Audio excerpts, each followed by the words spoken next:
ৰৌতাৰ ২ নং মাধৱ গোহাঁই গাঁৱত ভিডিপি ছেক্ৰেটাৰীৰ চুলতান আলীৰ অটপালি বহু লোকক আৰক্ষীৰ ভয় দেখুৱাই হাৰাশাস্তি কৰাৰ অভিযোগ উঠিছে চুলতান আলীৰ বিৰুদ্ধে। অঞ্চলটোৰ সাধাৰণ জনতাক মন গলেই আৰক্ষীৰ ভয় দেখুৱাই ভিডিপিৰ ছেক্ৰেটাৰী চুলতান আলীয়ে।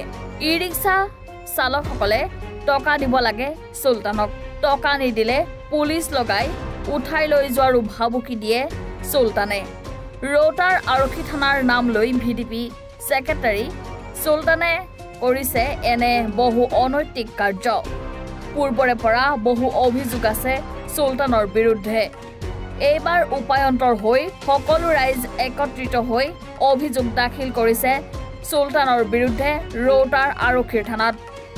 ৰৌতাৰ আৰক্ষী থানাৰ ভাৰপ্ৰাপ্ত আৰক্ষী বিষয়া উদয়ক বসুমতাৰীক ভিডিপিৰ ছেক্ৰেটাৰী চুলতান আলীক উচিত শাস্তি দিবলৈ দাবী জনাইছে ভুক্তভোগীসকলে। ঘটনাটো নাৰী বলৎকাৰ, পিলপিলি চুৰি, গৰু চুৰি। তাৰপিছত যাই আমি ৰাজহুৱা কাম কৰি আছোঁ। ৰাস্তাৰ কামত, মছজিদ ফিল্ডৰ আমাৰ ৰাজহুৱা সমাজৰ কামত, মানে চব কামতে সি মানে বাধা দি থাকে। এই চুলতানে সি মানে ভিডিপি ছেক্ৰেটাৰী আমাৰ ভাগিন সম্পৰ্কে হয়। কোন থানাত? ৰৌতা থানাৰ আণ্ডাৰত। কথা হ'ল বেছি পেচাল আমি নাপাৰোঁ, বেছি পেচালত নাযাওঁ আমি, মানে শ্বৰ্টকাট কৈ দিওঁ, মানে ইয়াক মানে চালান দিব লাগে। আপোনালোকে গাঁৱৰ মানুহে মানে ইয়াক চালান দিলে গাঁৱৰ মানুহে শান্তি পাব, আৰু চালান নিদিলে শান্তি নাপায়। আপোনালোকে কোনটো বিষয়ত আজি এজাহাৰ দিছে? এজাহাৰ তাৰ বহুত 100 মানৰ ওপৰত হয় নেকি। কিমান দিন ধৰি এনেকুৱা ধৰণৰ? আজি 1 বছৰৰ বেছি হ'ল। 3 বছৰ হোৱা নাই, 1 বছৰৰ বেছি হ'ল। আজি গোটেই ৰাইজ আহি পেলাই আৰু আজি গোটাই ৰাইজ আহিছোঁ, আৰু এনেকা বহুত আৰু কেইদিনমান আহিছোঁ। অহাৰ পিছত আমি ৰাইজকতো দম দিয়ে, কিন্তু লালপুলত জনাইছোঁ, ৰৌতাত জনাইছোঁ। জনোৱাৰ পিছতো মানে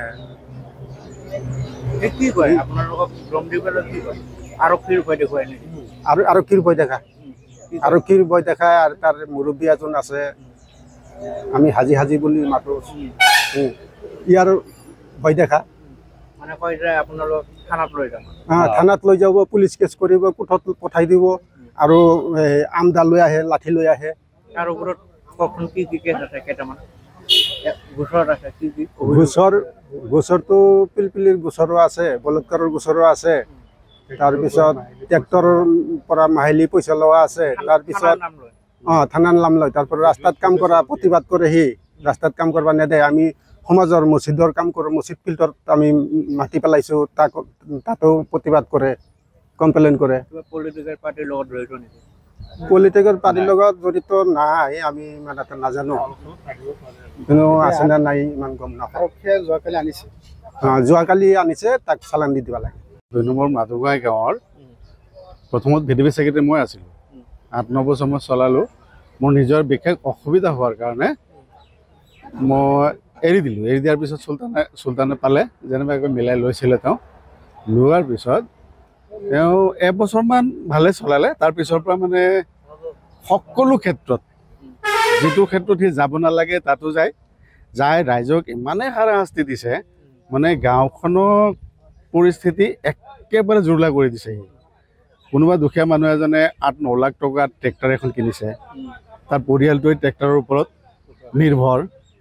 তাক মাহিলী নিদিয়ালৈকে ট্ৰেক্টৰ চলাব নিদিয়ে। সি তাক মাহিলী দিব লাগে। সি পুলিচৰ অজুহাত দেখুৱায় যে থানা মেনেজ কৰি গাড়ী চলাব লাগিব, নহ'লে তোৰ ট্ৰেক্টৰ চকা খুলি ওপৰত টাঙি থৈ দিব লাগিব, মই চলাব নিদিওঁ। ভয় ভাবুকি দি তাৰপিছত সিহঁতে মাহিলী 7,000কে টকা তাক দিয়া আৰম্ভ কৰিলে। এইটো সিহঁতে আকৌ ছেক্ৰেটলি ভিডিঅ' বনায়, ভিডিঅ' ফুটেজ সহ। আজি প্ৰায় 6 মাহমান হ'ল FIR দিয়া হৈছে। FIR লগত ভিডিঅ' ফুটেজো দিয়া হৈছে। কে বৰা ছাৰ যে আছিলে ইয়াৰ আগত, কে বৰা ছাৰ এইখিনি ষ্টেপটো নিব পৰা নাছিলে। তাৰপিছত মাজতে ৰাইজে মোক ভিডিঅ' পাতি দিলে। দিয়াৰ পিছত মোৰ ওপৰত কিছুমান ব্লেম দি মোক উঠুৱাই আনি অলপ হাৰাশাস্তি কৰিছিলে। কৰাৰ পিছত মই ৰিজাইন দি দিলোঁ।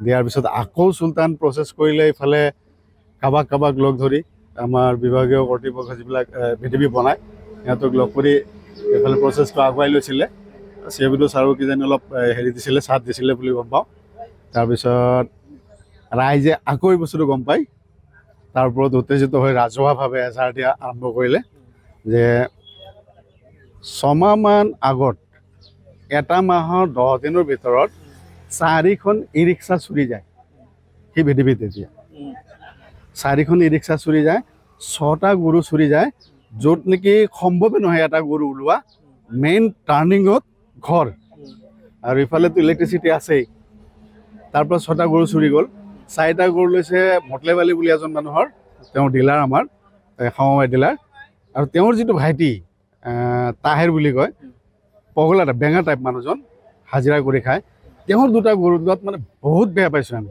ৰাইজে এইটো সহ্যই নহ'ল আমাৰ ওদালগুৰি জিলা আৰক্ষী অধীক্ষক মহোদয়ক এই বিষয়ত কমপ্লেইনখিনি অৱগত কৰোৱা হৈছে কৰোৱাৰ পিছত তেখেতে হয় ষ্টেপ লোৱাৰ কাৰণে OC ছাৰক মেছেজ কৰিছে বা IC ছাৰক মেছেজ কৰিছে সেই মৰ্মে কালি ৰাতি তেওঁক উঠাই আনিছে আনাৰ পিছত আমি এতিয়া সকলো 2 নম্বৰ মাধুমাই গাঁৱৰ ৰাইজে ওদালগুৰি আৰক্ষী অধীক্ষক মহোদয় আৰু আমাৰ ৰৌতা আৰক্ষী থানাৰ ভাৰপ্ৰাপ্ত বিষয়া মহোদয়ক সমূহ ৰাইজে অনুৰোধ জনাম যে তেওঁ কিছুমান দিনৰ কাৰণে ফৰৱাৰ্ড দি গাঁওখনৰ শান্তি পৰিৱেশটো ঘূৰাই অনাত যাতে আমাক সহায় কৰে ইয়াৰ কাৰণে আমি ধন্যবাদ জনালোঁ ৰৌতাৰ পৰা আব্দুল ৰউফ আনচাৰীৰ ৰিপৰ্ট এনি ভাৰত 24